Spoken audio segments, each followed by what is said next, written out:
Bonjour, ce matin nous aimerons tout simplement partager la parole de Dieu avec toi.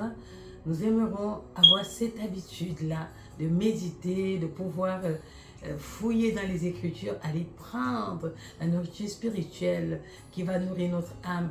Et aujourd'hui, nous parlerons de la parole considérée comme la révélation de Dieu, la parole considérée par les Hébreux comme cette recherche-là du Seigneur. Amen.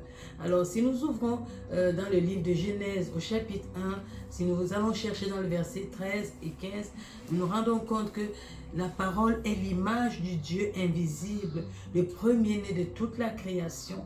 Et quand nous revenons dans le Nouveau Testament, dans le livre de Jean, chapitre 1 au verset 14, il nous dit que la parole est le Fils de Dieu. La parole a été faite chair dans Jean 1, alléluia, où il nous dit que la parole, au commencement était la parole était avec Dieu, la parole était Dieu. Amen.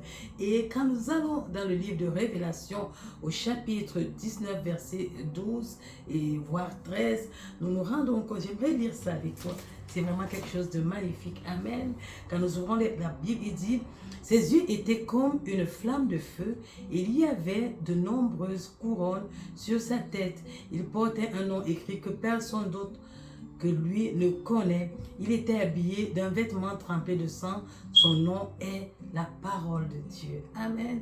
La parole est cet élément transcendant là qui a personnifié Dieu, qui a représenté Dieu, qui nous transmet les commandements de Dieu, qui vient opérer une œuvre salvatrice en nous. La parole quitte le concept de Dieu dans le ciel, elle vient se manifester sur la terre au travers d'un être de chair comme nous, qu'on appelle Jésus. La parole vient nous toucher, la parole vient être, alléluia, établir cette communion que nous n'avions plus avec Dieu. La parole se rapproche de nous, c'est pour ça que Jésus pouvait dire: le royaume de Dieu s'est approché, alléluia.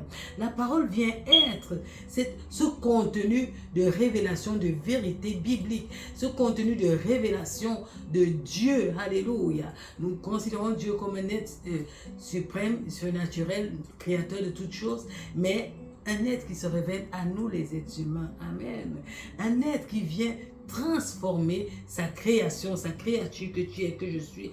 Et la parole est aussi un message, quelque chose qui vient te toucher dans ton moi, qui vient ôter ce qui est sale. Elle a ce pouvoir de purifier, elle a ce pouvoir de transpercer notre être, notre corps, notre âme. Elle a ce pouvoir d'épurer, elle a ce pouvoir de régénérer. C'est elle qui travaille pendant pendant que nous régénérons sur le plan spirituel, pendant que nous acquérons cette vie divine. Amen. C'est la parole qui vient nous enseigner les voies du royaume de Dieu. Amen. Et la parole peut aussi avoir un titre. Amen. Ce titre-là s'appelle Jésus. Amen. Le message divin envers nous. Dans Jean 1, verset 12. Amen. Et donc, la parole ce matin est considérée comme une semence. Quand nous lisons Luc 8, à partir du verset 11, on se rend compte qu'elle engendre les fils de Dieu. Je voulais te titiller en te parlant de la parole ce matin, afin que toi-même tu aies soif de connaître la parole, tu aies soif d'aller chercher, d'aller puiser dans les Saintes Écritures, pour méditer, pour connaître Dieu et pour te connaître toi-même, connaître ta nature et connaître comment tu dois être transformé. Mon message pour toi ce matin, c'est la parole pour toi, qu'est-ce qu'elle est? C'est un mot polysémique, on peut le prendre dans le sens de logo, dans le sens de dabar, on peut le prendre dans plusieurs sens, mais toi, vis-à-vis de la parole, comment tu la considères? Est-ce que la parole de Dieu est juste un livre pour toi? Elle est la révélation de la pensée divine, elle est la révélation de Dieu vers toi en ce qui concerne journalièrement ta vie. Est-ce qu'elle est ce canal-là qui t'amène à communiquer avec Dieu? Ça, c'est les questions que tu dois te poser ce matin en m'écoutant.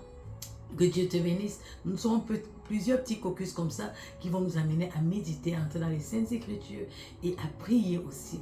Que Dieu vous bénisse. Bonne journée et à la prochaine.